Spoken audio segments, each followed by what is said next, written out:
Muchas gracias por acompañarnos de nueva cuenta en Suma 2, este foro de expresión y análisis de los asuntos contemporáneos más valiosos, más importantes para usted, su familia y su comunidad. Desde hace tiempo hemos recibido todos nosotros una serie de videos, comentarios, invitaciones, convocatorias para hacernos conscientes del problema tan grave que se llama el manejo de la basura, que hemos determinado con el nombre basura. Y para hablar de la basura doméstica, de la basura municipal, de la basura de las playas, de la basura en los lugares públicos, hemos invitado a dos personas profundamente comprometidas con esta problemática, con la solución a esta problemática. Ellos son José Luis Cabañez, muchísimas gracias, de Red Ambiental. Muchas gracias, muy amable por invitarnos. No, es un placer verdaderamente tener a un experto en este tema, en este foro. Y Rubén Hernández, viejo amigo de este programa. A mí mucho gusto estar aquí nuevamente, Araceli. En esta ocasión, en tu faceta de ambientalista, persona preocupada por la preservación de las especies, de las especies animales silvestres. Así es, yo creo que es un ya pasatiempo, ocupación normal para todos nosotros, ¿no? Sí, la preocupación yo creo ya es generalizada, lo cual ya es bastante bueno, ¿no? Antes nada más era una parte de la población la que se preocupaba por eso. Ahora ya lo vemos desde los niños, ¿no? Que es la parte más importante, que son los que más cuidan el ambiente, ¿no? Sí, pues sí. Muchas gracias. Aquí estamos. Señor Cabañez, yo tuve la experiencia de vivir hace muchos años, en el 88, 31 años, en una ciudad donde no había camiones recolectores de basura y no había ningún problema con los desechos sólidos de casa. Esto en los bosques del estado de Oregon, en Estados Unidos. A mí me llamaba muchísimo la atención desde ese primer contacto que tuve durante los meses que viví allí, que toda persona, toda familia guardaban en diferentes recipientes, normalmente bolsas de esa estraza dura, que aquí no tenemos mucho, es un papel que se puede sostener por sí mismo como un cartón. En esas bolsas guardaban ellos separadamente vidrio de diferentes colores, aluminio, PET, diferentes papeles, cartones, etcétera. Y la familia separaba en forma limpia y seca todos estos desechos para llevarlos a los centros de acopio un día al mes o cuando ellos considerasen. Y todos los desechos orgánicos, toda la cáscara de fruta y sobras de la comida se iban a la composta. De modo que era un pueblo, una ciudad muy limpia, de un pueblo organizado, una población muy consciente de este problema, y no había necesidad de rellenos sanitarios ni de camiones recolectores de basura. ¿Cree usted que este sueño sea posible en México en este momento, 2019? Me gustaría pensar que sí. Sin embargo, la experiencia nos dice la dificultad que esto es. Yo agregaría algo más al comentario que nos haces, y fíjate de cuántos años estamos hablando, en donde no basta ser consciente, sino falta ser responsable de nuestra basura. La basura es propiedad de quien la genera. Y si yo te diera algunos datos, solo 86, 90 ciudades tienen un sistema de recolección en México. Estoy hablando de municipios, de los 2.600 y más que somos. De 2.600 municipios solo de la República Mexicana. Estamos hablando de al máximo 90, 100 municipios que tienen un sistema organizado de recolección y un sistema de confinamiento de la basura. ¿El resto? El resto son tiraderos a cielo abierto, a como Dios les dé a entender, y la dificultad que pasan los municipios, porque este servicio, yo siempre lo he dicho durante mucho tiempo, es un servicio de primera. Es decir, el de Querétaro. El de Querétaro y el que se recibe de Querétaro y algunas ciudades que estamos dentro de eso, porque el que pase un camión por tu casa que recoge frente a tu domicilio la basura, ya sea en algunos lugares recogemos, porque estamos en diferentes ciudades. La empresa que yo represento atiende a más de 20 millones de personas en la República, en los diferentes municipios. Entonces, algunos municipios tienen lugares de confinamiento como son los botes, y otros, como es el municipio de Querétaro, lo que más se usa es una bolsa de plástico que la gente saca. Y te decía, lo primero que hacemos en la casa es disponer o deshacernos de la basura. Es algo que nos molesta, nadie la quiere tener, nadie la quiere conservar por unas horas. Lo primero que haces es ponerla en la calle y desde ahí ya me quito la responsabilidad de la... Si bien nosotros estamos contratados para la recolección, pero hay tanta gente que ya dispone, porque ha habido una confusión también en esto del uso de las bolsas de plástico. Si bien es cierto, lo que disponen los reglamentos es que los comercios no te entreguen para fin de evitar esta contaminación, pero no está impedido que puedas conseguir bolsas biodegradables, bolsas de papel, donde puedas tú guardar tus desechos y los puedas poner para que nosotros los recolectemos. Hay gente que ya dispone volteando su bote y no utilizando algún sistema o alguna situación que pueda resguardar todos estos. Al rato están regados, ¿verdad? Pasa el aire, pasan los perros. Tenemos un detalle de los pepenadores, entonces se riega la basura. Entonces yo soy muy dado a comentar que la ciudad más limpia no es la que más se barre, sino la que menos se ensucia. Y esto es una responsabilidad del ciudadano que debemos aprender que no todos los problemas nos los va a venir a solucionar el municipio. Nosotros somos responsables de nuestra propia basura en este caso. Y para eso, ahorita retomando lo que decías en la introducción, nosotros tenemos diferentes programas de responsabilidad social.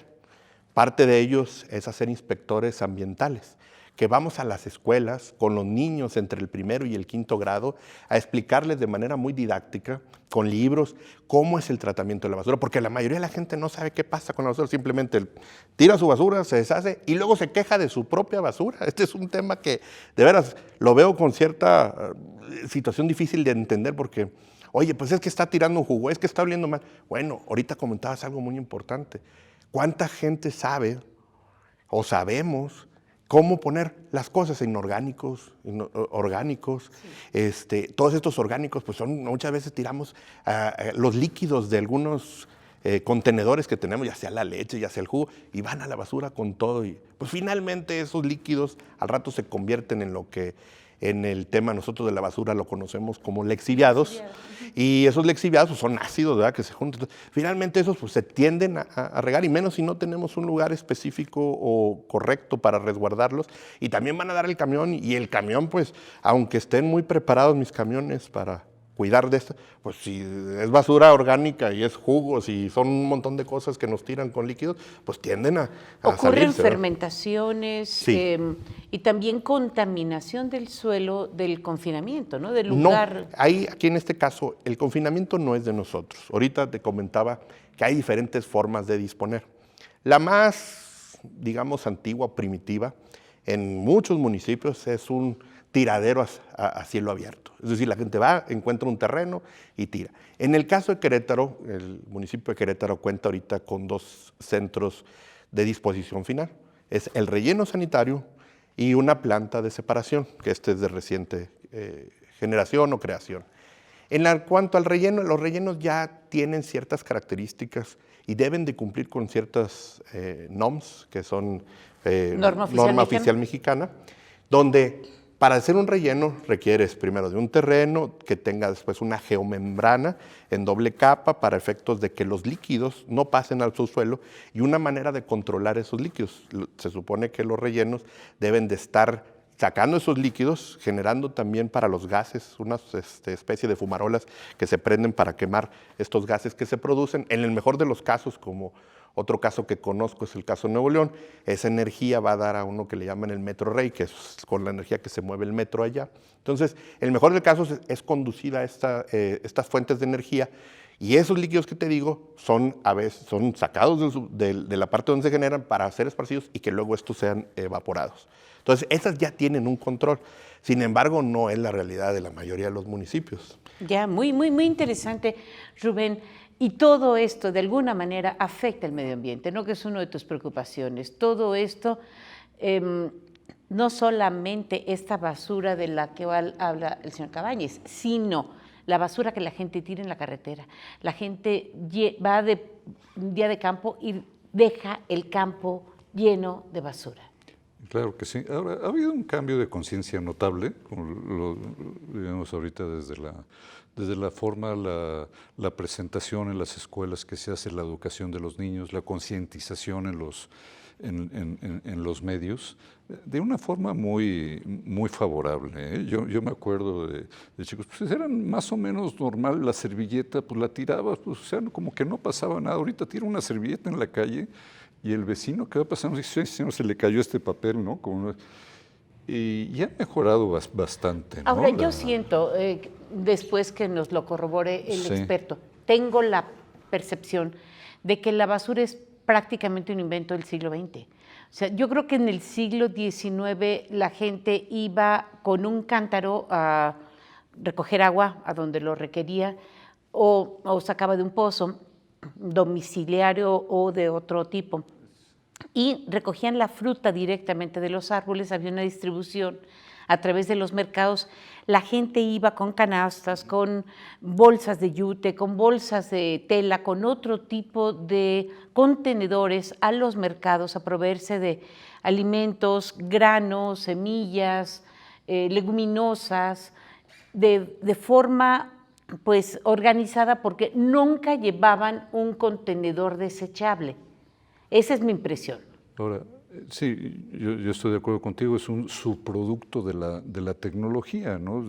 Y eso es más o menos desde de la Segunda Guerra Mundial para acá, con el baby boomer, con tantos boomers que ha habido, sobre todo de tecnología, en donde ahorita se dan cosas paradójicas, ¿no? Uno de los mayores contaminantes actualmente son los teléfonos móviles, los teléfonos celulares, que la gente tira, ¿no? Aunque medio sirvan, pero si ya sale la otra versión y no saben qué hacer con ellos, tal, y los tienen, hay una cantidad muy importante de desechos de laptops, de máquinas que ya no sirven, de monitores grandes, que ya son obsoletos, y de celulares, consecuencia obviamente de la tecnología. Estamos hablando sobre la basura. Este término tan familiar, tan doméstico y este problema tan grande para municipios, estados y países. Y se incorpora a este foro Manuel Urbiola Ledesma. El maestro Urbiola es experto en gestión ambiental, es director del área División Ambiental de la Universidad Tecnológica de Querétaro. Este es un tema o es una especialización relativamente nueva, ¿no, maestro? Pues ya la escuela tiene muchos egresados, tiene ya un tiempo. Nuestros egresados están tanto en México como en otras partes del mundo, podemos decirlo, y pues muchos están trabajando. Ayer, por ejemplo, teníamos visita de 2 organismos y se encontraban 2 de ellos compañeros de la carrera. O sea que están en muchos lugares. Me refiero a que en general estas especializaciones son de creación reciente en el mundo, vamos a decir de 50 años a la fecha. Pues sí, la ingeniería ambiental sí, aunque ya la ingeniería civil abarcaba algunos de estos temas, principalmente en el tratamiento de aguas, pero pues ya la legislación de impacto ambiental y la preocupación pues en esos temas pues surge quizás de los años finales en México, en los 80, fue cuando las primeras leyes, recuerdo la ley que fue como en el 86 en Querétaro, la ley de protección al medio ambiente y del equilibrio ecológico. Sí, entonces estamos hablando un poco más de 30 años. Y ahorita que toca el tema de los ríos o los cuerpos de agua, es verdaderamente preocupante. Uno sale de su ciudad y al pasar por un puente ve abajo una isla de basura de diferentes materiales, pero que evidentemente no permite ni que el agua esté limpia, ni que sea clara, ni que sea bebible para los animales. Sí, hay graves problemas, así como el sargazo está invadiendo costas, también hay grandes cantidades de basura, por ejemplo, en un atractivo turístico que es el Canal del Sumidero, que es algo artificial, pero de todos modos, pues en muchos lugares las playas son afectadas ya no solo por cuestiones naturales, sino por basuras no degradables y basuras que también ocasionan problemas al turismo y pueden causar daños, como decía el compañero, pues heridas, vidrios, cosas en playas que se hace algo inaudito y que además afectan gravemente a la economía, a la salud también en primer lugar y a los animales, a la fauna. De los muchos problemas a los que ustedes hacen conscientes a sus estudiantes de primer ingreso, ¿cuáles serían los que más sobresalen? Estamos hablando del agua, pero pues en general los residuos están interconectados. También los sólidos de hecho son transportados por el agua y los ciclos biogeoquímicos que existen en la naturaleza en donde había intervención de los organismos degradadores se han alterado y los alteramos con contaminación al agua, contaminación de residuos sólidos, que a veces se dice al suelo, pero pues es a todo, y contaminación al aire con emisiones. Querétaro tiene una historia de contaminación.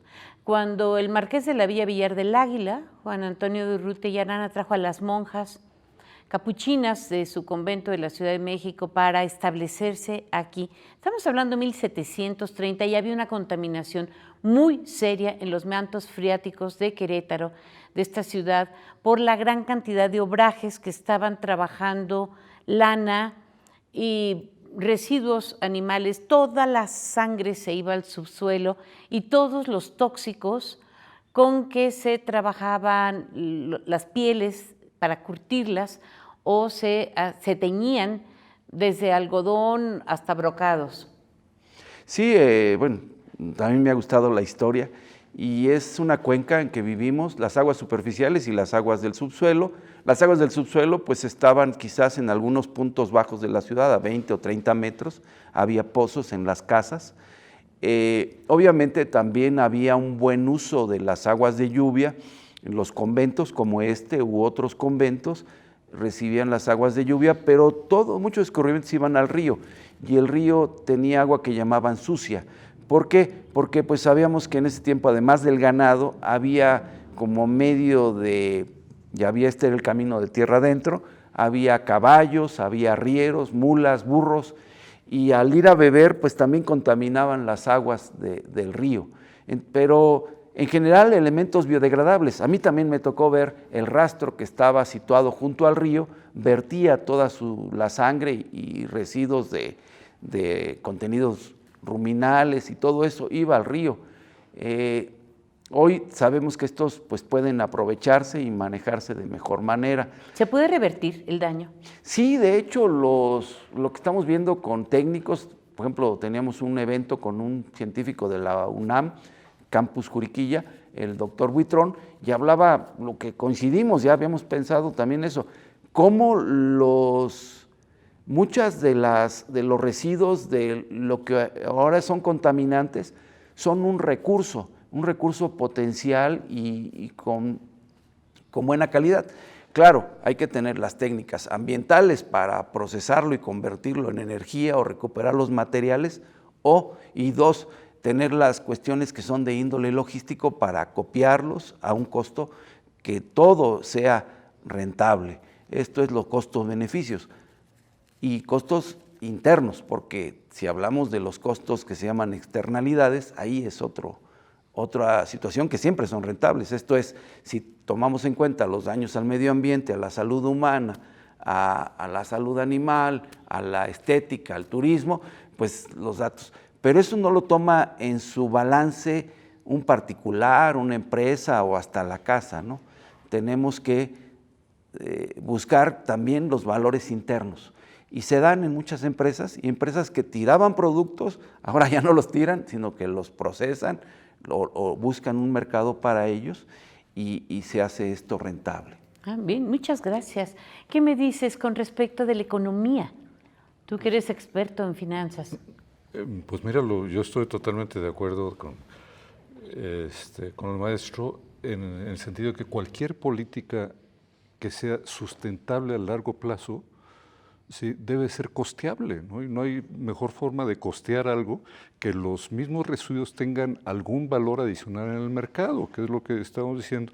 Y a veces nos vamos con la finta de otras cosas secundarias que no son tan importantes, como el manejo del PET, como el manejo que mencionamos de las latas de aluminio. Deja ponerte el ejemplo de las latas de aluminio. Sí. Necesitas 72, 75 latas para juntar 1 kilo de latas. Pero hay familias desechadas, donde ¿vale? se puede reunir en 2 meses. Bueno, ahora, el costo debe andar ahorita entre los 14, 15 pesos, ¿no? O sea, de ese kilo, o sea, justo para estar. Ahora, sucedió un fenómeno extraño en cierta parte de Europa, en Austria, que la gente no quería recoger los envases de aluminio. Lo que aquí se pelean ustedes por recogerlas, allá no las querían. ¿Por qué? Porque el nivel económico era tan alto, ¿sí?, que eso no era rentable. O sea, dices, esta lata por esto, no, hombre, que lo recoja otro. Entonces lo que hicieron fue una medida curiosa de obligar a los productores de refresco, de cerveza sobre todo, a subir el peso de cada envase. Entonces, en Austria, el envase casi pesa el doble que un envase de cerveza aquí en México. Entonces, al tener el doble, al juntar solo 36 para juntar el kilo, entonces ya les conviene a los austriacos ir a llevar a estén vender en el mercado. ¿Sabes qué? Ahora sí las junto, entonces desaparecieron las latas de aluminio de la basura. Ahorita, como nuestro nivel no es el mismo que en esos países, pues ahorita sí alcanza con lo que pagan para recolectar todo. Ustedes tendrán más información sobre eso. Y es el mismo caso del PET. O sea, el PET está, no sé, tú mirarás el precio, pero está como 4 o 5 pesos el kilo, ¿no? ¿1 kilo de PET? No tengo las cifras, la verdad es que finalmente nosotros somos nomás un mecanismo de recolección, pero sabemos muy bien que estos son valorizables. Hay un mercado. Hay un que mercado de papel, de cartón. Y esto genera gente que se dedica a eso. Ahora, fíjate, cada envase de estos de 600, un refresco normal, pesa lo mismo que una tortilla, pesa 30 gramos, ¿no? O sea, tú necesitas juntar 30 envases de esos y no te los aceptan como se los lleves así nada más, sino tienen cierto proceso de entrega que deben de ir ya prensados, entregados y hasta enfajillados para entregárselos a tal. Pero es un costo que tiene y que a algunas personas les interesa juntarlo para llevarlo. Ahora, si el precio de lo que te pagan es más bajo del esfuerzo que alguien está dispuesto a hacer, eso llega al mar. ¿Sí? Porque se va y de alguna forma parte del desecho. Y si su costo es económicamente rentable, el reciclado de esos, pues ¿eso qué pasa? Pues que no va a haber basura, ¿no? O sea, el manejo inteligente de los reciclados puede ser la solución a largo plazo, porque ya no dependes de la buena voluntad de la educación de los ciudadanos, sino ya dependes de su conveniencia, lo cual es mucho más sostenible a largo plazo, ¿no? Ya. La incineración, señor, porque acabo de leer sobre una planta en Singapur que no solamente incinera toda la basura doméstica, sino que genera mediante una serie de chimeneas un aire más limpio que el aire del exterior. Sí, no, sin duda que a lo mejor el experto, cualquiera de los maestros nos pudieran aquí ayudar más. Es uno de los temas del futuro. O sea, efectivamente las plantas de incineración son mucho más eficaces. La idea de estas plantas es que con muy porcentaje de oxígeno se pueda deshacer uno de la basura. Y con eso se genera electricidad para... Te platico algo.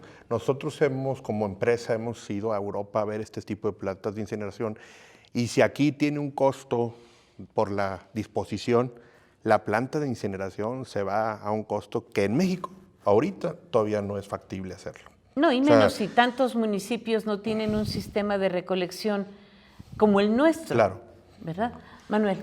Yo sí quiero volver un poquito. Yo conocí al ingeniero Padilla, una persona que, me refiero a una persona de Morelia, que tenía un concepto y me impactó. Dice, la basura no existe, nosotros las hacemos.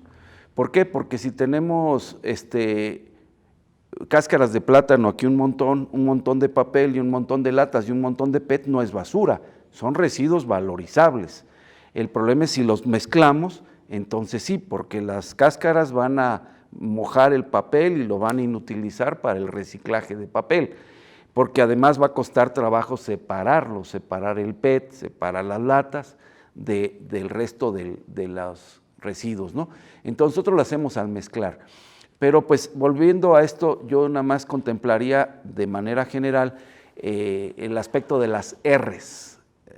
Primera R, no generar, o sea, el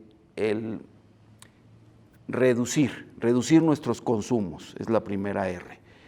Nuestros consumos de material que pueda ser desechable. Por ejemplo, material de envoltura. Si yo compro un litro de yogur, 1 kilo de yogur en un envase grande o en envases pequeños, pues voy a generar más basura en los envases pequeños, ¿verdad? Tengo que ser consciente.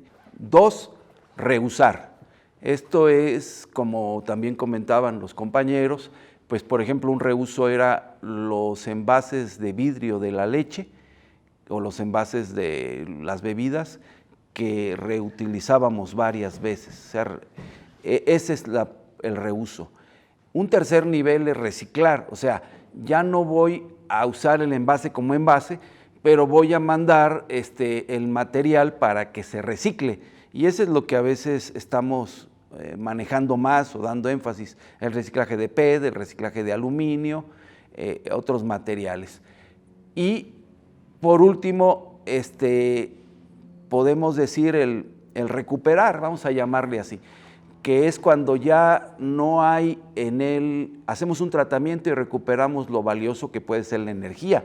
Por ejemplo, las computadoras.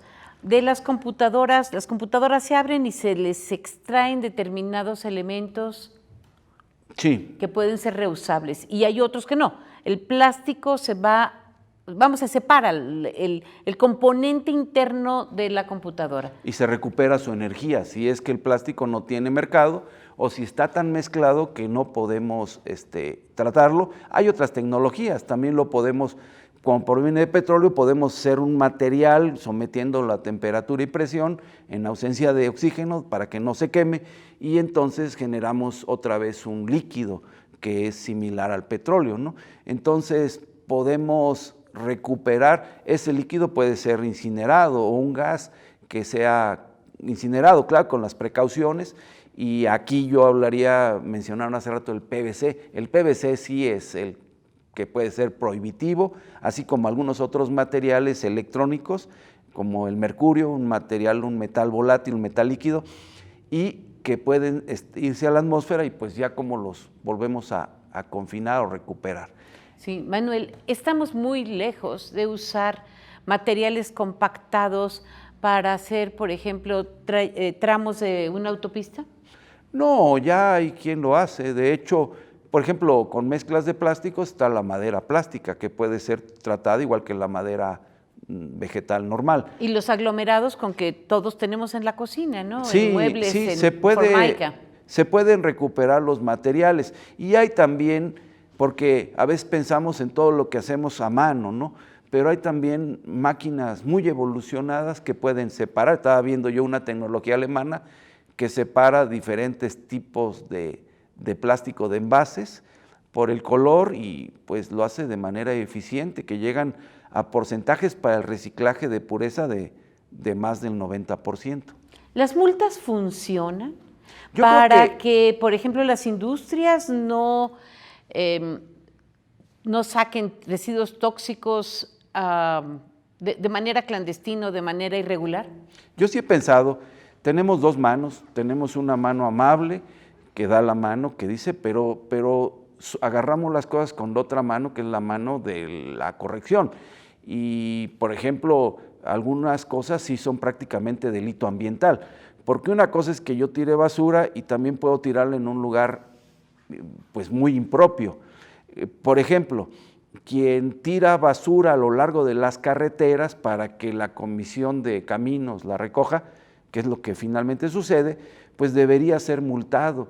Y yo creo que ahí en los residuos se puede identificar, quizás con algún papel o algo, quiénes son aquellos responsables. Y en ese caso sí, sancionarlos, ¿por qué no? Es una falta y puede llegar a ser un delito. O sea, cómo se deshacen de esos productos. Sabemos que hay también, como decían, productos que son peligrosos, vidrios o cosas que si dejamos en algún lugar, disponemos sin precaución, pues pueden causar un daño importante a las personas. Muchísimas gracias a los tres, estos expertos que nos han acompañado para hablar de los problemas que genera la disposición irregular de la basura. Muchas gracias a nuestros compañeros de audio, de video, de edición, de producción y de transmisión para que este programa llegue hasta sus pantallas. Gracias al equipo de Dora Pérez y a nuestra directora general Claudia Ivonne Hernández de RTQ Consumo Libre.